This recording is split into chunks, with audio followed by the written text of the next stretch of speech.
molts de vosaltres no sou gent habitual de l'Institut de Cultura, però estem encara més encantats de tenir-vos aquí. Tota aquesta gent jove són estudiants de nutrició, m'han dit, sí, és així?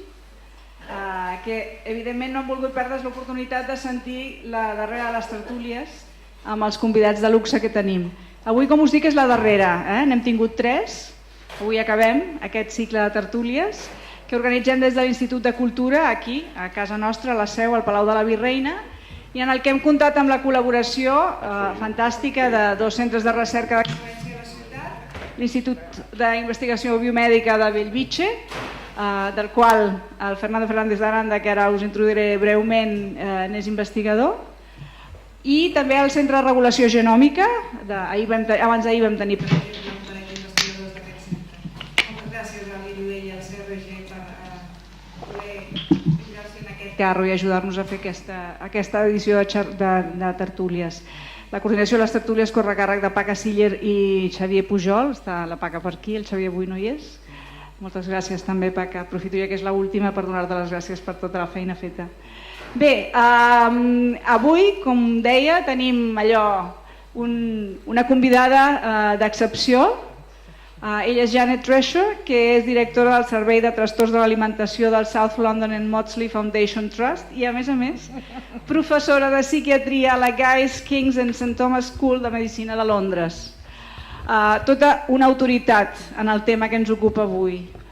I, no podia ser menys, va acompanyada d'algú de casa nostra, que és el Fernando Fernández de Aranda, que el Fernando és cap de la unitat de trastorns de l'alimentació de l'Hospital de Bellvitge i investigador del grup de recerca de psiquiatria i salut mental de l'IDIVELL, que és aquest centre d'excel·lència que us comentava. Estem encantats, realment molt honorats. We are really very pleased to have you here. Estem encantats de tenir-vos aquí avui, professora Treasure i Fernando. No parlaré més, endavant. Estic encantada d'estar aquí i que se m'hagi ofert aquesta meravellosa oportunitat.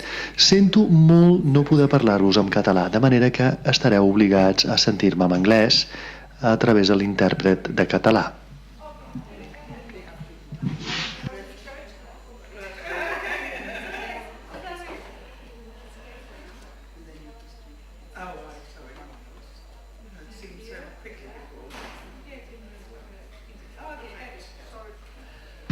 Molt bé, doncs. Com us deia, us parlaré a nivell molt ampli sobre els trastorns de l'alimentació, els gens i l'entorn, l'ambient, el que constitueix tot això.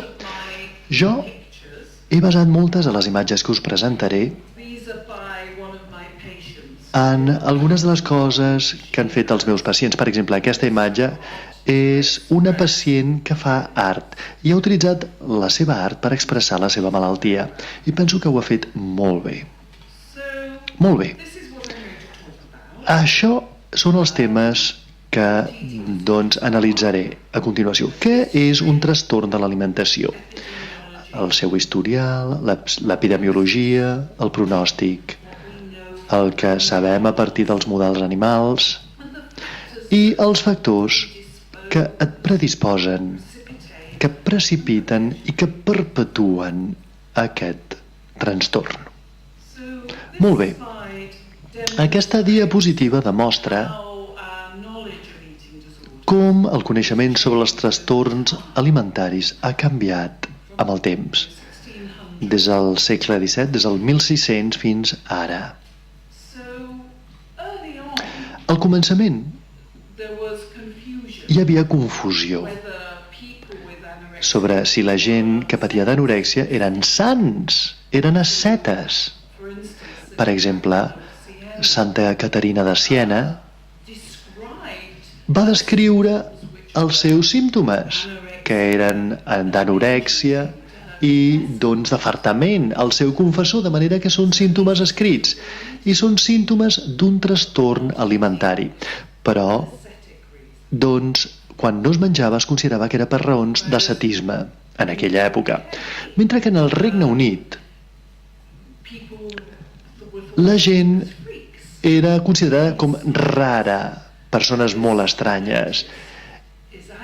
I això és un anunci que publica, fa la publicitat sobre una ponència feta per una jove que havia deixat de menjar durant 12 mesos i no semblava que necessitava ni menjar ni beure. Ella, evidentment,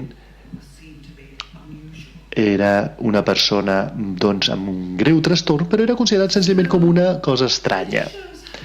Aquí veiem com l'espectre dels trastorns alimentaris ha canviat amb el temps. Ara jo ja tinc els cabells blancs, però quan jo estudiava medicina només existia un sol trastorn alimentari, que era l'anorèxia nerviosa.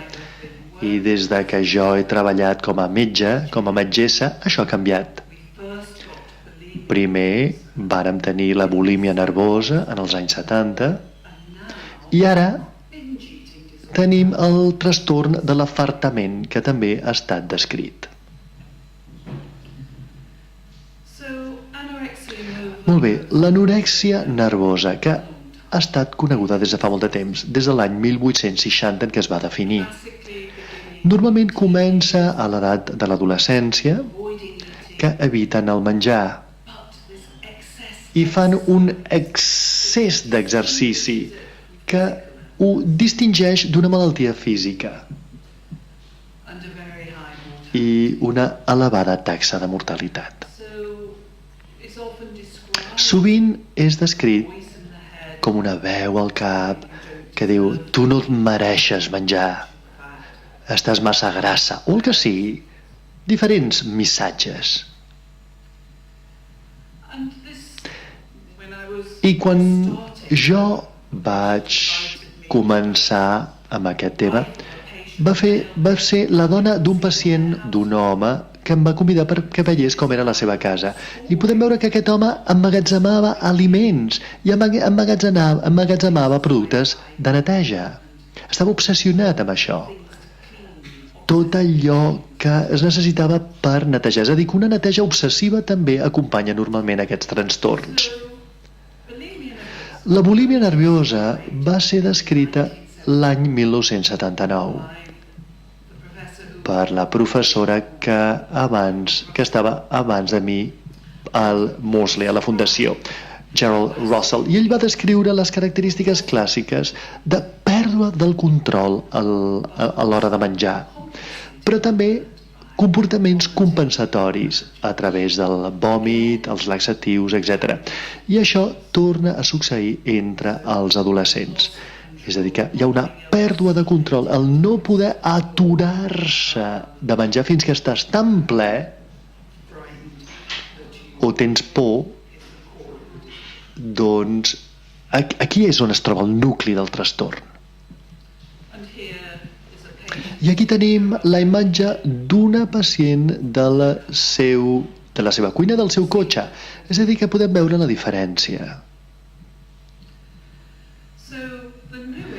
Doncs bé, i ara tenim l'afartament, el que anomenem afartament, en què la gent perd el control del que menja, però no compensen, és a dir, no vomiten, no utilitzen laxatius, i aleshores, evidentment, sovint el seu pes augmenta. I en aquest cas, aquest trastorn té el mateix equilibri entre homes i dones, perquè tant l'anorèxia com la bulímia hi ha com unes 10 dones per cada home que en pateixen aquest trastorn. De manera que això, en el cas de l'afartament, canvia. Nosaltres no estem segurs en què consisteixen aquestes malalties. És un problema en el menjar, està a l'estómac, està al cap. Això és un acudit. Mira, potser la teva mare té un trastorn de cuina. Això és l'acudit. L'epidemiologia. Això indica els nous casos que presenten el tractament a l'atenció primària del Regne Unit en els anys 90. La corba blava a la part inferior reflecteix l'anorèxia i la corba lila és la bulímia nerviosa. És a dir, podem veure com la bulímia va superar a l'anorèxia i ha esdevingut cada vegada més comuna. Això és el que ha succeït des de l'any 2000. Aquí un altre cop tornem a tenir l'anorèxia, una línia recta.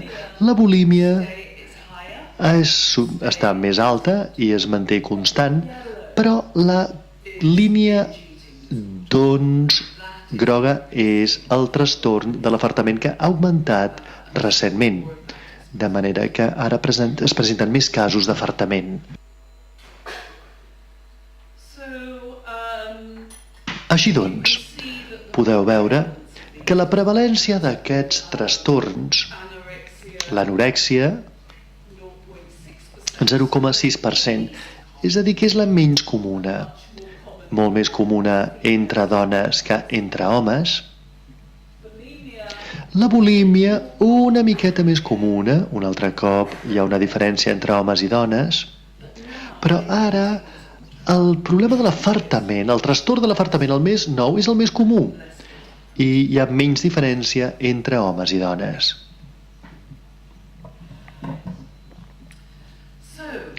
Doncs bé, què és el que això ens indica? Tenim aquest augment en la bulímia, en el trastorn de la bulímia i l'afartament des dels anys 50. I és particularment comú en entorns urbans, a ciutats. Per tant, què és el que ha canviat per conduir-nos a aquests trastorns? Doncs bé, una idea és que és l'accés a menjars gustosos. I aquí veiem, doncs, per exemple, el beure begudes sucrades. Això ha augmentat amb el temps, el consum de begudes sucrades. I potser aquesta és una de les raons. També, alhora, és molt fàcil, doncs, consumir moltes calories, però alhora les actituds culturals envers el pes han canviat i ara el greix és molt important per a nosaltres. I un nord-americà anomenat Wolf ha escrit un llibre titulat La bellesa. I ella diu, mira, quan Freud treballava sobre el sexe, aquest era un enfocament neuròtic, mentre que ara, l'any 2000, són els aliments. Aquest és el nostre enfocament neuròtic. Això diu la Naomi Wolf. Doncs bé, hi ha molt de prejudici contra el greix, contra el ser gras a la nostra cultura. Això també és una caricatura antiga. Hi ha una cosa que s'anomena el parlar dels greixos, on la gent es compara, a veure si són grassos, critiquen el greix i parlen de dietes. I això actualment és molt i molt comú a les escoles. La gent, doncs, rep burla pel seu pes i la seva forma. És a dir, reben molta befa i burla, especialment en llocs de feina o en hobbies on el pes i la forma són importants. De manera que si ets un atleta en el que la teva imatge corporal de gimnasta és important, doncs, si per exemple ets un ballarí o un ballarí de flamenc, per exemple, el teu pes i la teva forma són molt importants. I els pares, a més, poden jugar un paper molt important, perquè la recerca ha demostrat que especialment la burla dels pares envers les seves filles o els seus comentaris fan molt de mal a aquestes filles. I això sembla ser important, per tant. Dic pares. A la psiquiatria sempre culpem els pares, ja m'enteneu. Molt bé. Ara estic parlant dels models animals de bulímia, perquè la gent s'ha interessat molt en entendre si aquestes coses també succeeixen als animals i si podem entendre què és el que està succeint en el cervell. De manera que la gent els científics han estat fent experiments amb animals que perden el control dels seus hàbits alimentaris. I com ho fan? Per exemple, si fan que l'animal passi moltíssima gana per començar, les rates no vomiten. És a dir, que hi ha d'haver un drenatge de l'estómac per fer d'equivalent. I també, si donen a aquests animals menjars gustosos, per exemple, begudes amb un alt contingut de sucre, no és Coca-Cola, però una beguda dolça, amb un 20% de glucosa, si els estressen i si els hi donen greix. Si, per exemple, el dilluns, el dimecres i els divendres els donen això, és a dir, de manera intermitent, no cada dia, però de tant en tant, això sembla ser important. L'estrès i alguns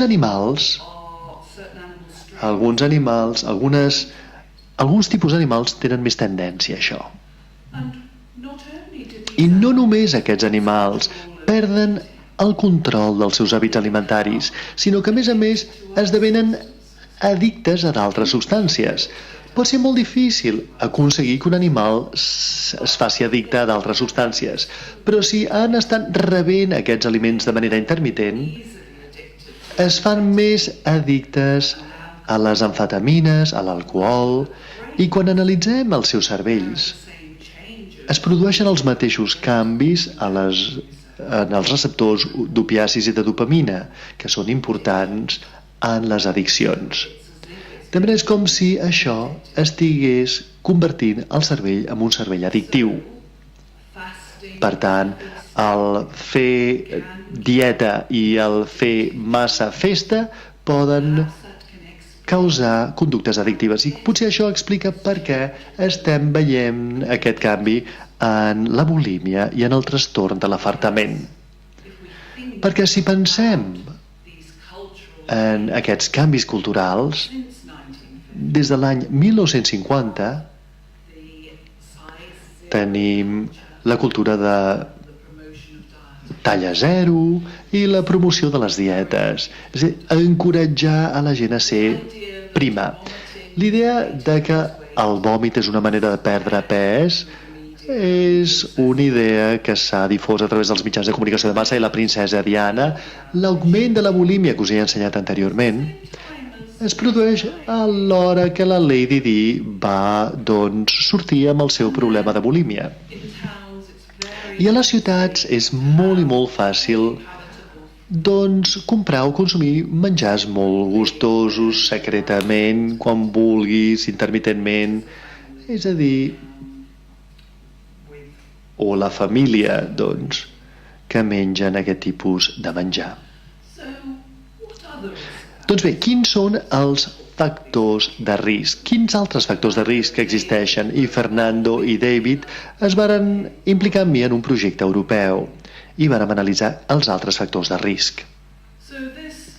Doncs bé, aquí veiem esquemàticament els factors de risc pel que fa a la bulímia, que estan per sobre de la línia, i de l'anorèxia, que estan per sota de la línia. I comencem amb els gens, i després tenim aquests factors o esdeveniments ambientals que augmenten el risc. Ja he parlat dels esdeveniments que semblen ser importants pel que fa a la bulímia i ara analitzaré alguns dels altres factors. Doncs bé, aquesta diapositiva presenta un parell de bessons idèntics. Bessones idèntiques que tenien les dues anorèxia nerviosa i malauradament les dues varen morir d'aquesta malaltia. És molt més comú si tens un bessó idèntic que els dos pateixin d'aquesta malaltia en comparació amb els bessons que no són idèntics, en què un pot tenir-lo i l'altre no ho té. Això sembla suggerir que hi ha alguna cosa genètica, hi ha algun factor genètic, i el factor d'herència sembla ser de més del 50%. I hem estat analitzant per veure què podria ser. És la gana o és, la personalitat?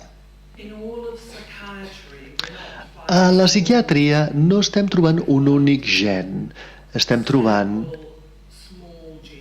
uns quants gens petits que tenen aquest efecte, i això és el mateix amb tota la psiquiatria. Però hi ha algunes àrees interessants que constantment tornen, que són recurrents, els receptors d'opiacis i doncs semblen estar implicats. Els gens, per tant, són importants, però els gens són canviats per l'entorn, per l'ambient, és a dir, com els gens es llegeixen amb nosaltres. I una de les primeres coses que poden succeir, que pot canviar els nostres gens, són coses durant l'embaràs. De manera que,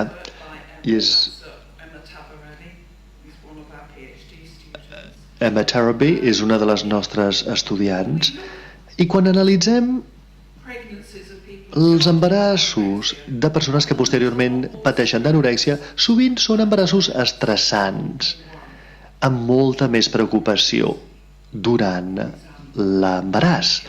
Per exemple, un cas recent en què la casa es va cremar mentre la mare estava embarassada. És a dir, coses sobre les quals ningú no pot fer-hi res. I sabem que això pot afectar a l'infant, a l'embrió en vies de desenvolupament. També sabem que el risc d'anorèxia augmenta si el nadó és petitet o si es produeixen complicacions a nivell d'obstetrícia. I sabem això a partir d'uns casos, diguem, registrats suecs. No sabem tant en relació al trastorn de l'afartament. Què podem dir, doncs, dels trastorns a la part més tardana de la vida? Això forma part del nostre projecte. Les coses que semblen col·locar a les persones més en situació de risc, i això segurament l'afartament i la bulímia nerviosa, és a dir, aquest menjar excessivament, i el menjar, els aliments tenen un paper molt important, és a dir, una persona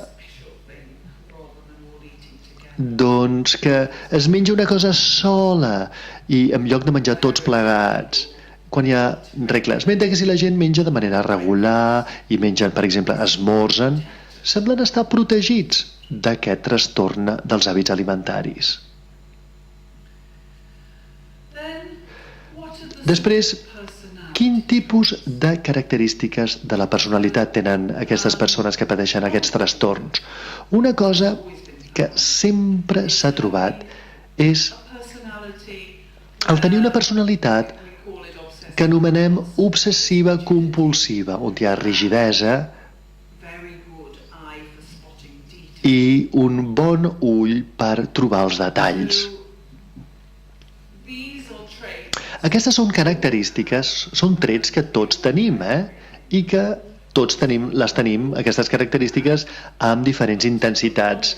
No és ni bo ni dolent, però en un extrem tenim a un professor despistat que està pensant en els estels i que no nota, doncs com tot li cau de la maleta. Mentre que a l'altra banda tenim a un personatge de caricatura que es diu Fred, en el Regne Unit, que té una personalitat obsessiva compulsiva. Podeu veure que està molt preocupat perquè en la seva col·lecció de cornflakes té un Rice Krispie i no un cornflake. Són persones molt analítiques, són grans científics que estan absolutament obsessionats amb els detalls.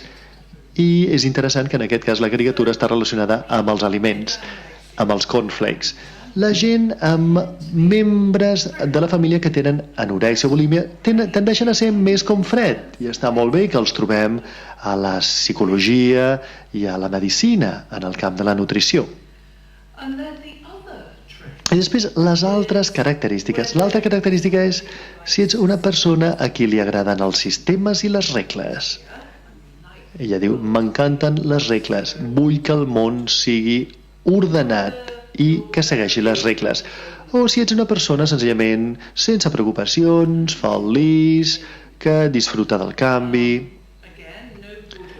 No és ni bo ni dolent, però les persones amb trastorns alimentaris tendeixen a ser persones a qui els agraden les regles, els sistemes i que no els agraden els canvis. Aleshores, si analitzem aquesta distribució, tenim els que són molt i molt bons en els detalls, però que no són gaire bons a l'hora de ser flexibles. I després una altra àrea que és important és, doncs, el funcionament social i emocional. Les persones amb trastorns de l'alimentació, a veure, parlem d'aquest sistema de control que tenim aquí, tenen una autopercepció molt crítica de si mateixos i tendeixen a veure tot el que és negatiu de si mateixos. No porten ulleres de color de rosa, la qual cosa la major part de nosaltres tenim tendència a portar. Són més pessimistes i també són més sensibles davant de l'amenaça. Us ensenyaré part d'això. Aquests són alguns dels experiments que fem que demostren això. Aquest és un altre estudiant de doctorat, un altre estudiant, Amy Harrison es diu, i aquesta prova va implicar, a veure, has d'establir el color, però a vegades és una cara i a vegades és una peça de mobiliari. I que el que succeeix és que les persones amb trastorns de l'alimentació, quan veuen cares, necessiten de més temps per dir quin color és. És a dir, que la cara els atreu l'atenció, especialment si la cara mostra fúria o ràbia. Quan veuen una cara furiosa, senzillament això els hi captura l'atenció, els hi copsa l'atenció i no poden dir si el color és verd, vermell o verd o groc. Això significa alguna cosa. I la Valentina està entre el públic, això és obra seva, és el seu treball, i això ho podem analitzar en més detall. Això és una tasca amb imatges de rostres. Això és una cara crítica. I podem veure si la persona reacciona davant d'aquesta cara crítica. El que vull ensenyar-vos és que les persones en blau, que són les que tenen trastorns de l'alimentació, els vermells s'han recuperat i els grocs són controls saludables, sans. L'atenció de les persones, que paren les persones amb trastorns de l'alimentació, és exactament el contrari de l'atenció que paren les persones sanes. Concentren la seva atenció en aquestes persones crítiques, mentre que la persona saludable, senzillament, miren una cara neutra o veuen una cara neutra. I també trobem exacte el mateix, però exactament el contrari, per part de les cares amables i compassives. Les persones amb trastorns de l'alimentació no veuen això, mentre que la resta de nosaltres ens concentrem automàticament en aquestes cares compassives i amables. Per tant, podem veure... Valentina, tu estàs aquí entre el públic. A veure, ignoren allò que és positiu i, en canvi, allò que és negatiu esdevé molt més gran del que veritablement i esdevé molt més important del que veritablement és. També hem analitzat el tema de la dominació. És a dir, persones que intenten dominar-te o que et menyspreuen o et menystenen. Podem veure aquí exactament el contrari. És a dir, les persones amb trastorns de l'alimentació paren atenció a les persones que tenen poder sobre ells, mentre que els controls sans no es preocupen ni gens ni mica sobre aquestes persones. Per tant,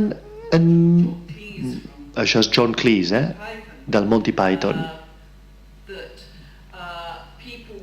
Les persones amb trastorns de l'alimentació són molt sensibles davant d'aquestes classificacions socials, són molt conscients de ser menystinguts o menyspreats o de sentir-se inferiors. De manera que s'autoprotegeixen mitjançant una màscara agradable, amagant-se internament amb la seva anorèxia.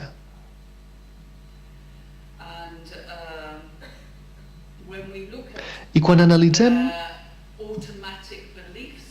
les creences automàtiques sobre si mateixos, podem veure que la barra vermella són persones amb trastorns de l'alimentació, els verds són els que s'han recuperat i els grocs són els controls sans. Tenen una autoestima molt més baixa en comparació als controls sans i no són compassius envers si mateixos. Durant la recuperació encara tenen una autoestima baixa, però és interessant que senten més compassió envers si mateixos, la qual cosa indica que potser el tractament per augmentar l'autocompassió és important.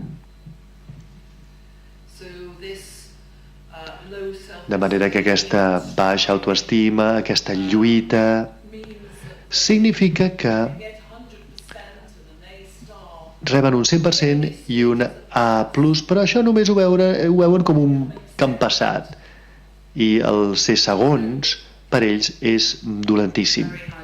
És a dir, que s'autoimposen uns estàndards elevadíssims de perfecció. Si analitzem ara aquestes característiques subjacents, podem veure que les persones amb trastorns de l'alimentació són molt sensibles a les diferències socials, a ser criticats.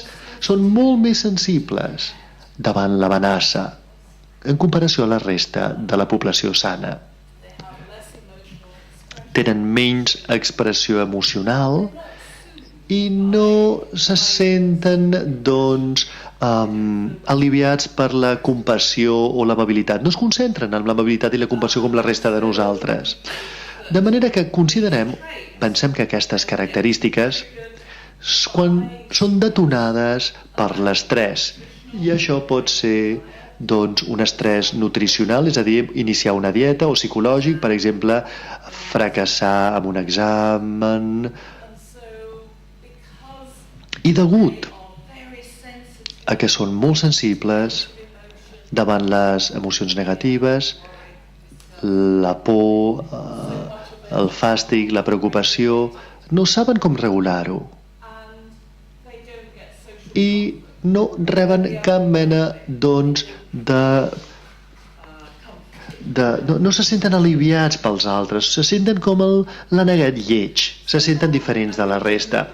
I ara procediré a parlar de què succeeix quan una persona desenvolupa un trastorn de l'alimentació, perquè això és molt important pel que fa a aquestes malalties. És a dir, el símptoma lesiona el cervell i el cos. Aquí tenim una imatge que presenta aquest avassallador maltractador anorèxic que d'alguna manera domina un individu. I aquest maltractador anorèxic li fa un rentat de cervell. A l'individu afecta el seu cos i l'afecta a més socialment. Perquè el cervell mateix és un òrgan molt, doncs, afamat, utilitza molta energia, molt més que els músculs, 7 cops més que els músculs. Necessita almenys 500 calories al dia i de vegades els nostres pacients mengen 500 calories al dia. De manera que és la quantitat d'aliments ingerits, és a dir, que si no hi ha prou ingesta, el cervell es redueix. Aquí veiem un cervell disminuït d'una persona anorèxica, amb molt d'espais fluids. I us he ensenyat en els models animals com la pauta alimentària afecta el cervell també, el fer dieta o el fer afartament, amunt i avall. Això significa que els processos que exigeixen d'una gran energia cerebral, de gran potència cerebral, es veuen reduïts i el funcionament social exigeix de molta potència cerebral. Aquest sentir-se aïllats, desconnectats, és una cosa molt important. I això es refereix a un article escrit per un jove psiquiatre britànic que va patir d'anorèxia quan tenia 11 anys i ha escrit sobre la seva pròpia experiència. I ella diu que si jo hagués d'escriure una única paraula per descriure aquesta malaltia, diria que la paraula clau és aïllament. El trastorn de l'alimentació esdevé aleshores un amic, l'únic amic que tens. Doncs bé, aquests trastorns són molt visibles des del punt de vista de l'aparença i dels àpats. Això queda afectat i això té un impacte sobre la família. De manera que sovint la família és maltractada per l'anorèxia. Canvien les seves pautes alimentàries, les seves pautes de compra d'aliments i viuen al voltant de l'anorèxia perquè aquesta anorèxia és tan potent. O la família senzillament fa la vista grossa i no veuen els comportaments alimentaris amb, per exemple, el malbaratament dels aliments o doncs, el robar aliments quan ningú no ho veu o fer un excés d'exercici. És a dir que és fàcil seguir doncs, la llei del avestruz, la política del avestruz, és a dir, de posar el cap en un forat i no notar això durant molt de temps. Però el problema és que si tu ets amic d'alguna persona a l'escola o a la universitat, o un pare o una mare, si no ho notes i si no dius res és com si no t'importés. I això pot ser molt perillós. Però una altra manera comuna de reaccionar és el que anomenem un rinoceront, perquè sembla tan senzill. Escolta, menja! De manera que pots quedar atrapat entre intentar ser una persona molt controladora, has de fer això i has de fer allò altre, i això és bastant comú, amb els comportaments difícils. Però el problema amb tot això és que pots acabar amb una confrontació cara a cara. Això encoratja el maltractador anorèxic, el maltractador interior, a parlar més i a ser encara més actiu. Perquè li estàs parant atenció. I una altra resposta comuna és ser una miqueta com un cangur. Ser sobreprotector, col·locar a l'individu a la teva bosseta i fer coses per l'individu i comprar-li menjar especial i que no vagi a la cuina, no anar a la cuina si ella està a la cuina, aquest tipus de cosa. Però el problema és que tu pots protegir l'anorèxia, però també alhora estàs protegint i alimentant el maltractador anorèxic que la persona anorèxica porta dins, que continua treballant. Per tant, aquest és el final de la meva ponència. Bàsicament el que vull ensenyar-vos és com l'ajuda dels altres és importantíssima, dels amics, de la família, dels professionals, per tal de superar aquests trastorns. Perquè doncs això té un impacte en alguns aspectes claus del fet de que som humans i importants. I estaré encantada de respondre a qualsevol pregunta que tingueu. Vale? Gràcies.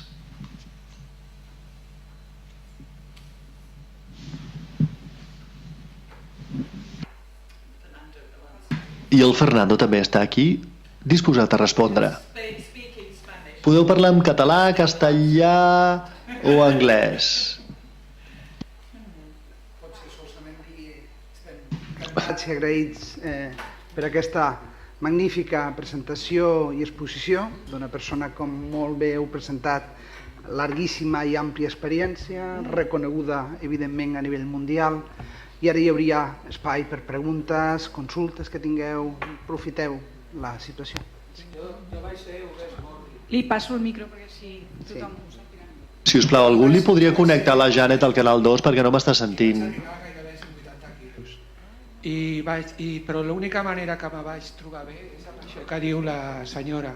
Quan vaig estar en contacte amb altres persones... Escolta, és que no em sent. Li podeu connectar el canal 2 al canal 3 a la professora? Canal 3. Si us plau, pots tornar a repetir...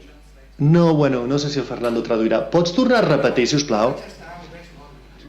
I vaig arribar a pesar 180 quilos. I després vaig tenir una intervenció quirúrgica i vaig perdre pes. Però això que diu la senyora és el que de veritat me va treure de la... i me va fer decidir-me a tirar endavant amb l'operació. Al trobar-me amb altres obesos mòrbids, amb el grup prequirúrgic, que també estaven amb el mateix problema, perquè això que ha dit ella que la malaltia és una malaltia de la soledat és ben cert. No és tant una pregunta, sinó...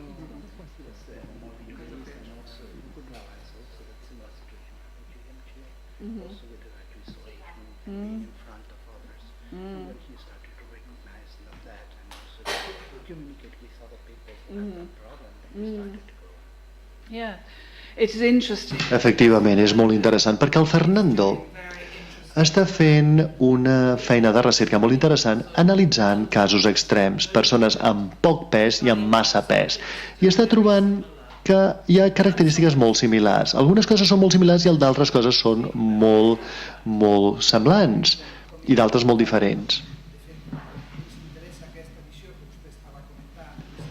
El Fernando hauria d'encendre el seu micròfon. L'anorèxia fins a l'obesitat. Analitzem també situacions extremes, des de l'anorèxia a l'obesitat, per veure i trobar també, com ella comentava, i vostè també, situacions que són molt comunes en uns i d'altres, sigui la motivació o la manca d'ella, siguin tota una sèrie de peculiaritats també a nivell familiar, que poden no ajudar o sí ajudar a sortir de la situació, i llavors ens interessen aquests temes, evidentment. És a dir, pot ser no interpretar-ho, els trastorns alimentaris i també l'obesitat, com situacions molt diferents i que estan una molt lluny de l'altra, sinó que en algun moment, i ho hem vist també en l'Hospital de Bellvitge i en d'altres hospitals, cada vegada més la situació tant d'obesitat com de trastorns de l'alimentació estan més presents una i l'altra. Si pensem, potser per finalitzar la resposta, però si pensem als darrers 10 anys, fa 10 anys, en trastorns de l'alimentació, potser presentaven un 12, un 13%, havien presentat algun moment de la seva vida una obesitat.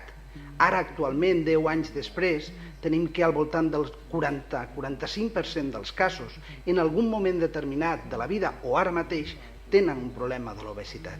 És a dir, per tot això fa que sigui molt interessant i molt important el veure-ho des d'aquesta situació com a un continu que vostè molt bé ha explicat.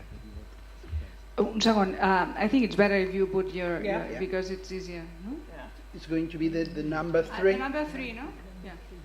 It's working, is it? I suppose. A veure, fem una prova, sí? Jo estic fent la prova, però no em sent. Cridem al tècnic un segon.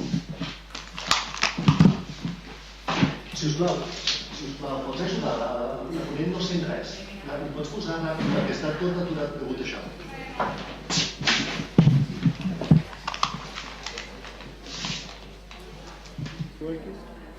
It's working. So, havia una pregunta aquí darrere? Bona tarda.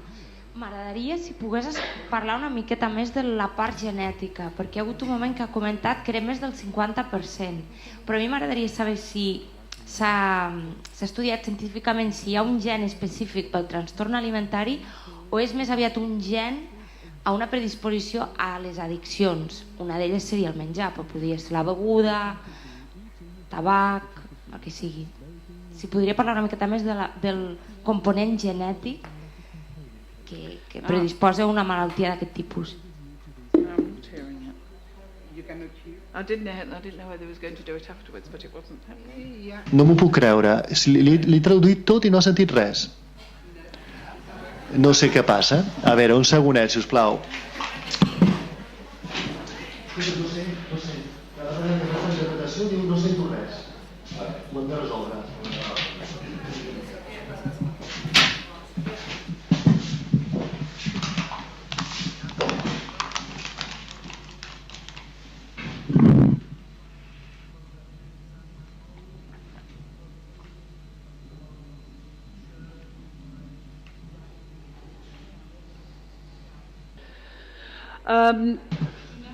A veure, els problemes genètics.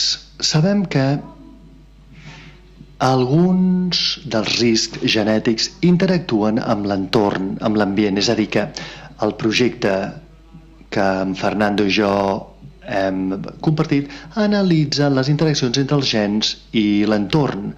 És a dir, com un gen interactua amb l'estil dels pares. És a dir, que si tens, per exemple, un gen 5HT sensible, doncs la manera en què et crien pot ser, si tens els pares tenen un estil de criança problemàtic, aleshores això pot indicar o presentar més problemes. Ara bé,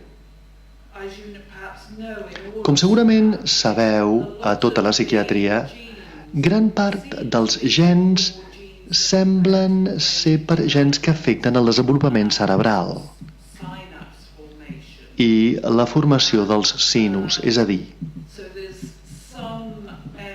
hi ha algunes àrees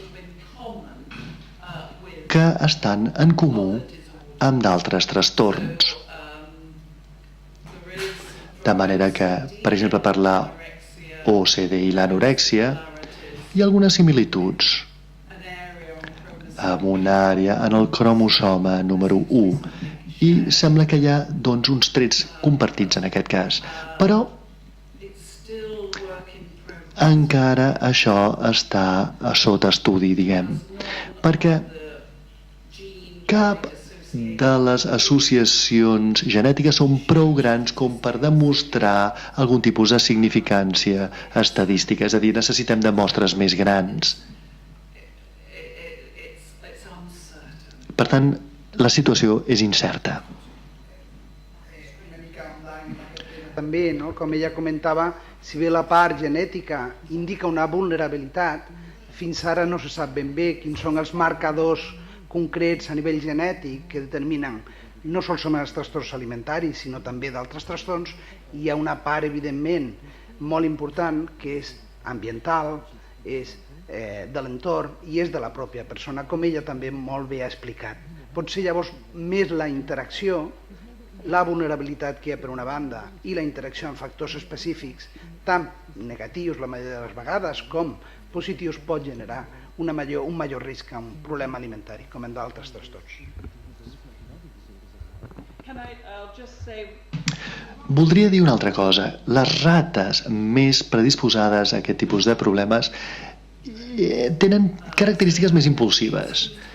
I això sembla també estar relacionat amb aquesta impulsivitat, però no han determinat quin és el gen que fa que estiguin més en situació de risc. Però bueno, estem avançant en aquestes recerques.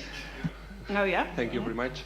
Moltes gràcies per aquesta presentació magnífica. Voldria saber la seva opinió sobre la influència de la publicitat en el detonant d'aquests trastorns de l'alimentació. Com he indicat, el parlar de dietes i del greix i de si estàs gras o no és un tipus de conversa dirigida per la publicitat, perquè la promoció de persones molt primes o, per exemple, de cànons estètics poc raonables, molt prims, per exemple, sembla ser una cosa molt important.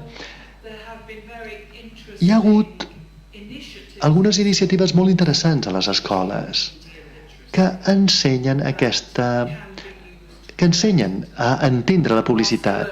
Per exemple, tenim aquí a Marcelo, que ha fet molta feina justament sobre els adults joves. Voldries dir alguna cosa al respecte, Marcelo?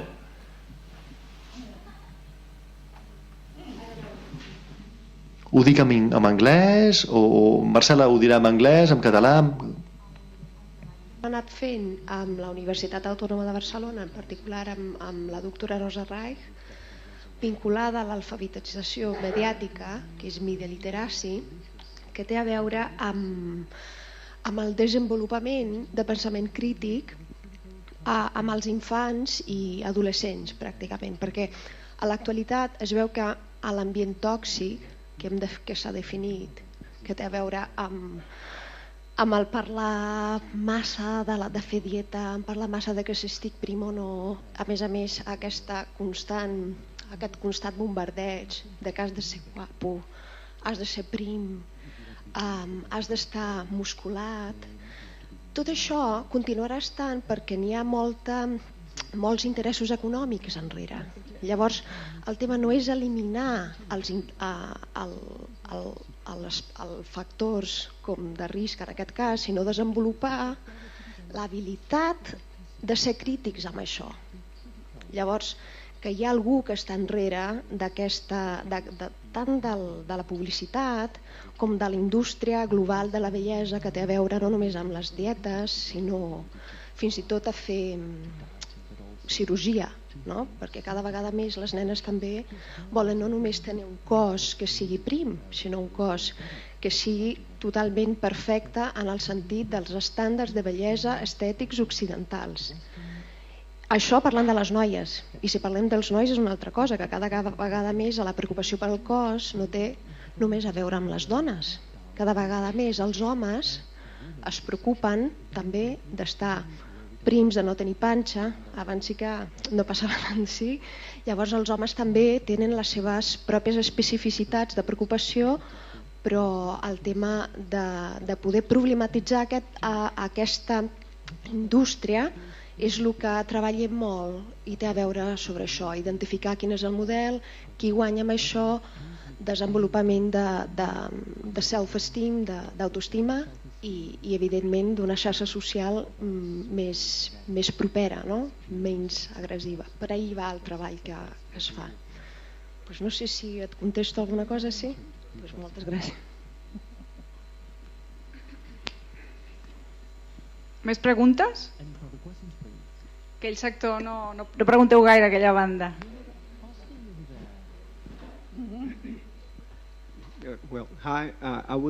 Hola, jo voldria saber quina és la relació amb l'assistència sanitària a través d'un programa de nutrició. Jo estic estudiant nutrició i jo veig trastorns de l'alimentació. Ara tenim molts problemes. Moltes persones que són justament treballadors del sistema sanitari tenen problemes de trastorns alimentaris. I si una persona està en situació de risc pel que fa a un trastorn de l'alimentació, quin és el seu posicionament en relació a això? El que em sembla que vostè està dient és que sovint els professionals, els dietistes, els nutricionistes, els metges i els psicòlegs estan en situació de més gran risc. Doncs sí, estan en situació de més gran risc, sovint degut a aquestes característiques de la personalitat, degut a que són molt consciençuts i volen fer coses amb gran detall i són persones de gran èxit a nivell acadèmic, per exemple. Jo penso que les persones estan preocupades. Jo conec especialment el cas d'alguns metges que sovint no reben prou recolzament o prou reconeixement i és difícil aconseguir un equilibri entre el fer la vista grossa i no voler mirar i senzillament ser un rinoceront i anar directament a l'objectiu. És molt difícil. Jo no penso que les universitats ho facin del tot bé. A veure, en el Regne Unit tenim un gran problema, que no crec que sigui un problema aquí, perquè quan tens 18 anys d'edat canvies de servei. Abans eres d'un servei d'infants i d'adolescents i vas a una universitat que normalment està en una altra ciutat i aleshores està subjecte a tots aquests canvis que desconnecten la cura que reps. De manera que les persones quan van a la universitat o bé doncs tornen a tenir una recidiva en el seu trastorn alimentari, que és un gravíssim problema, perquè no connecten. L'assistència no és una assistència connectada. I les organitzacions benèfiques fan una feina increïble. Una noia, la germana de la qual tenia anorèxia, va establir una organització benèfica per ajudar, perquè els estudiants ajudessin a d'altres estudiants. I això és una cosa que podria ser molt útil. I conec alguns estudiants de medicina que han escrit sobre això. Són estudiants... A veure, tothom ho manté en secret, és una cosa que avergonyeix i de la qual no es parla. I les persones que sí que parlen sobre això i que després ajuden els altres a ajudar-se i ajuden els altres, això és important. Però no sé si tu voldries comentar alguna altra cosa, Fernando. D'acord amb el que comentava la professora, inclús potser tenint en compte el que seria la situació aquí, almenys en el nostre entorn, és una situació similar, és a dir, molts casos que veiem, no evidentment tots, però molts són estudiants universitaris, pot ser determinat tipus d'estudis, sigui medicina, sigui psicologia, sigui infermeria, on, com ella comentava, hi ha una sensibilitat especial envers els altres, poc envers a nosaltres mateixos, una exigència a vegades que és elevada, unes situacions d'estrès que a vegades són difícils de manegar, estan ahí molt presents. Potser no està tan present, almenys de moment, com en d'altres països, Anglaterra, Alemanya, la mobilitat, és a dir, que un s'hagi de desplaçar en una ciutat, vindrà, no? I que un llavors hagi d'anar a 700, 800 o 1.000 quilòmetres a estudiar, o en un altre país. Llavors apareixeran noves fonts i situacions d'estrès que, com una persona ho manega o no, si hi ha una sèrie de vulnerabilitats, tindrà un major risc a desenvolupar un trastorn alimentari o d'altres problemàtiques. Si ho manega adequadament o té un entorn protector en aquest sentit, doncs segurament no.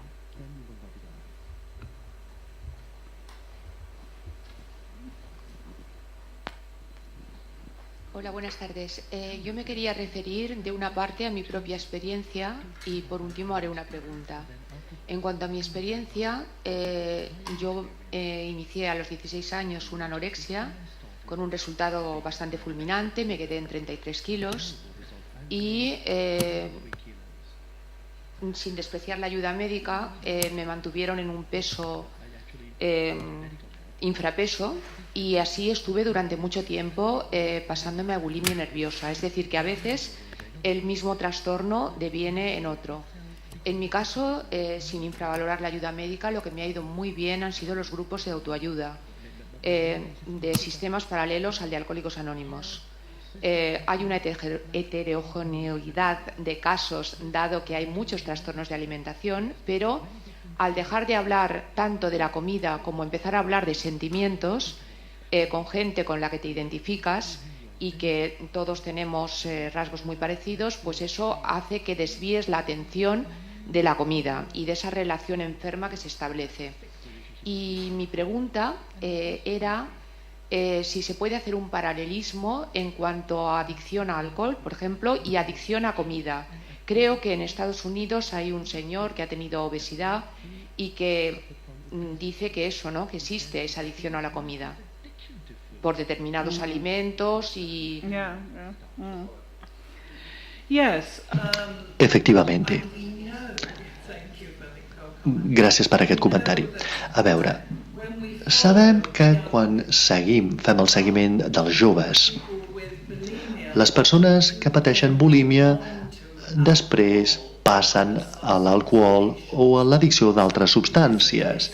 És un risc que això succeeixi, potser degut a aquests canvis a nivell cerebral. Jo penso que existeix una mena d'addicció als aliments, al menjar, especialment els aliments que han estat fets especialment per excitar la part de la recompensa del cervell. O, per exemple, sabem que l'anorèxia doncs, és un gran risc per tenir després bulímia, degut a que passes gana i després les recompenses canvien. I sabem que totes les hormones dels budells que s'estimulen amb els aliments reben una recompensa al cervell, de manera que les connexions entre els budells i el cervell són connexions molt interessants i molt importants, i estem trobant i esbrinant cada vegada més coses sobre aquestes relacions. Ciertamente incluso en nuestro entorno vemos una situación similar, es decir, veríamos que alrededor de un 20 o un 25% de pacientes con trastorno alimentario tendrán un problema de abuso y o dependencia de alcohol y de drogas, generalmente más presente sí en casos de bulimia o de trastorno por atracón, ¿no? Es decir, es una situación que está ahí y que evidentemente ha de ser prestada una atención especial, por lo que puede influir evidentemente en lo que sería el tratamiento. Generalmente estos casos van más asociados a una mayor severidad, a un peor pronóstico, a un mayor abandono y también unas características peculiares o específicas de personalidad algunas veces, ¿no? En cuanto a opciones de tratamiento, ciertamente es bueno que puedan haber distintas opciones y que tal vez en una persona no todos los tratamientos van a ser similares o les pueden ayudar de la misma forma. Bueno es que haya distintos dispositivos o distintas opciones. Como usted bien decía, alrededor de, al menos en el entorno nuestro, en donde tal vez en el Hospital de Belviche vemos alrededor de 400, 450 casos nuevos por año, veríamos que alrededor de un 20% de pacientes con anorexia, sobre todo los que tienen características asociadas también a bulimia y por tanto hay episodios de sobreingesta, tienen un mayor riesgo de desarrollar una bulimia posteriormente, ¿no? Entonces es algo que tenemos que estar muy atentos, primero por la evolución hacia una bulimia y sobre todo por si hay otro tipo de problemáticas asociadas que se pueda incidir de forma paralela. And, you know, De vegades, el tractament, si no es fa de manera molt reflexiva, jo tinc família i gran part dels tractaments actualment diuen els pares i les mares han d'alimentar l'infant, han de fer que el pes augmenti. I els pares, un d'ells era metge i l'altre era comptable, i la noia era molt difícil fer que mengés i la obligaven a menjar un gelat Häagen-Dazs cada nit. Però això et posa en situació d'encara més risc de patir de bulímia, perquè és aquest tipus de dieta i després festa. I feien més el que feia el que els deia el metge, és a dir, de fer que la noia ingestés 2.000 calories, però de manera errònia, perquè el fer dieta i després un afartament és erroni, és a dir que sabem que algunes ones de tractament poden ser poc útils i poden fer que les persones estiguin en una situació encara de més gran risc de patir de bulímia. És a dir, que de vegades, senzillament, això succeeix degut a la personalitat.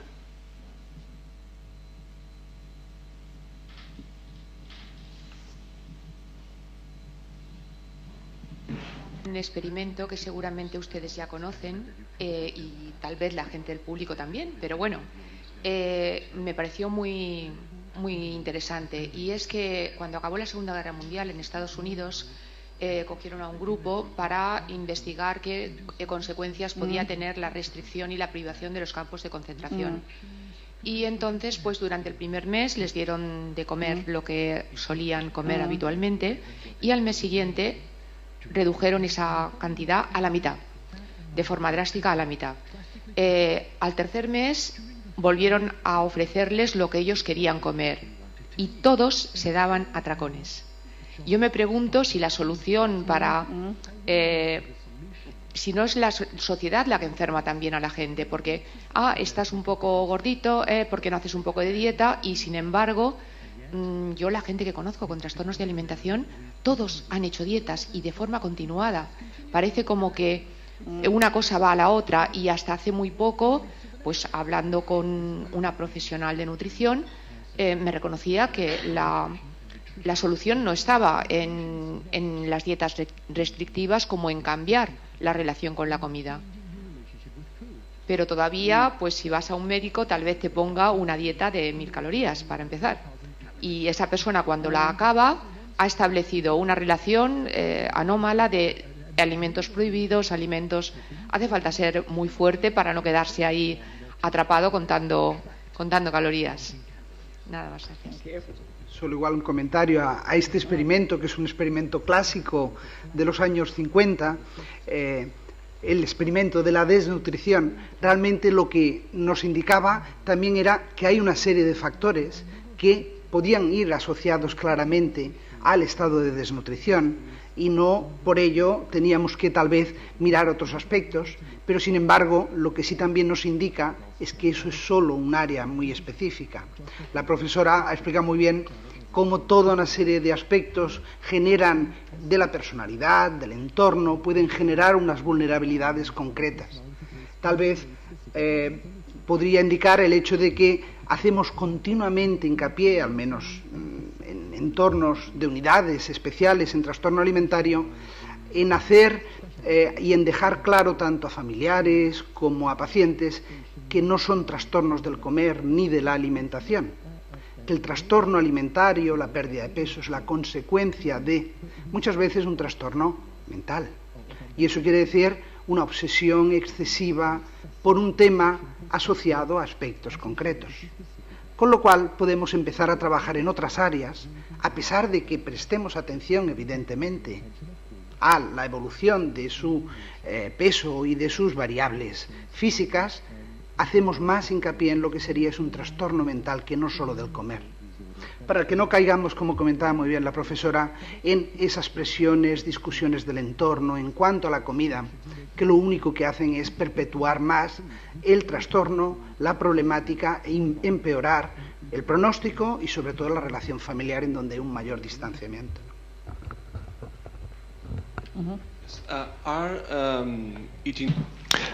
Els trastorns de l'alimentació són una malaltia crònica o poden ser totalment curats? Poden ser curats de manera total, però sabem que si durant 3 anys aquesta anorèxia és molt més difícil de curar.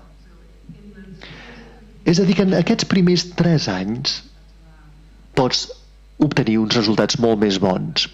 En general, tant l'anorèxia com la bulímia, aproximadament la meitat dels pacients tenen una malaltia durant més de 5 anys. És a dir, que és una malaltia que dura molt de temps, pot durar 20 anys, i una tercera part mai no es recupera del tot. I en el cas de la bulímia, fins i tot pitjor que l'anorèxia, en aquest sentit. És a dir, que no. A veure, les persones que pateixen d'anorèxia de vegades ens diuen: mira, Lis, vas fer aquestes imatges tan boniques, ara s'ha casat, té 2 fills preciosos, però ella diu: mira, saps què? La metàfora que ella utilitza és, diu, soc com un gos que està menjant carn humana i que ha de ser sacrificat per això, perquè m'agrada. És a dir, que amb ella li agrada l'anorèxia, té aquest gust per l'anorèxia, i ella pensa que l'anorèxia en qualsevol moment la torna a agafar i ha de treballar durament per evitar-ho. Però he parlat amb d'altres persones, especialment que han patit d'anorèxia quan tenien 12 o 13 anys, en què el trastorn ha desaparegut completament. És a dir, que varia. También importantes muchas veces distintos factores, no tanto, al menos la experiencia que nosotros tenemos, no tanto la duración, también el grado de motivación del paciente. Muchas veces, con frecuencia, cuando vienen pacientes con 18, 19 años, que tal vez han estado en unidades infantojuveniles, lo reconocen que no tenían la motivación tampoco para cambiar, que más seguían un poco la presión de padres, a veces inadecuada, o a veces hacían lo que podían, pero sobre todo no tenían la motivación por cambiar. Y en cambio reconocen, tal vez con 19, 20, 22 años, que ahora se han dado cuenta que no quieren continuar así, muchas veces porque son cada vez más conscientes de los factores negativos que van asociados, como muy bien comentaba la profesora Treasure, a el propio trastorno: aislamiento, quedarse un poco aparte de todo, comenzar a no disfrutar de muchas cosas. Es decir, el factor motivacional está influyendo y mucho también. Y esa es tal vez la tarea en la que muchas veces el día a día, en la clínica diaria, nos hacemos cada vez más hincapié, es decir, cómo el paciente puede no tanto venir con una motivación externa por parte de otros, de los familiares, por presiones de su pareja, sino en qué medida puede cada vez más adquirir una motivación interna y no imaginarse así toda la vida. Con frecuencia le podemos preguntar en algún momento a la paciente que dice: yo estoy bien con esta vida, tengo 23, 24 años, estoy a gusto, y le preguntas: ¿sí? ¿Y a quién se lo recomendarías? ¿A tu hija? Y dice: no. Bien, es decir, es un factor que uno puede empezar a trabajar con la paciente y empezar a darse cuenta que hay tal vez otra forma distinta de ver las cosas y valorarlas, y hasta ahora no ha sido así. Bé, sembla que no hi ha cap altra pregunta. Volíem cloure aquestes tertúlies d'aquest any de la millor manera. Muchísimas gracias, profesora Treasure. Fernando, muchísimas gracias por estar aquí, por venir aquí a aquesta xerrada avui, i a tots vosaltres per ser-hi. Els que no coneixíeu el Palau de la Virreina ja sabeu un altre lloc més on de tant en tant fem coses interessants sobre ciència i sobre cultura en general. Com que no us puc emplaçar a la propera, simplement dir-vos que moltes gràcies i esperem que n'hi hagi d'altres i futures ocasions per l'any que ve. Adéu, gràcies.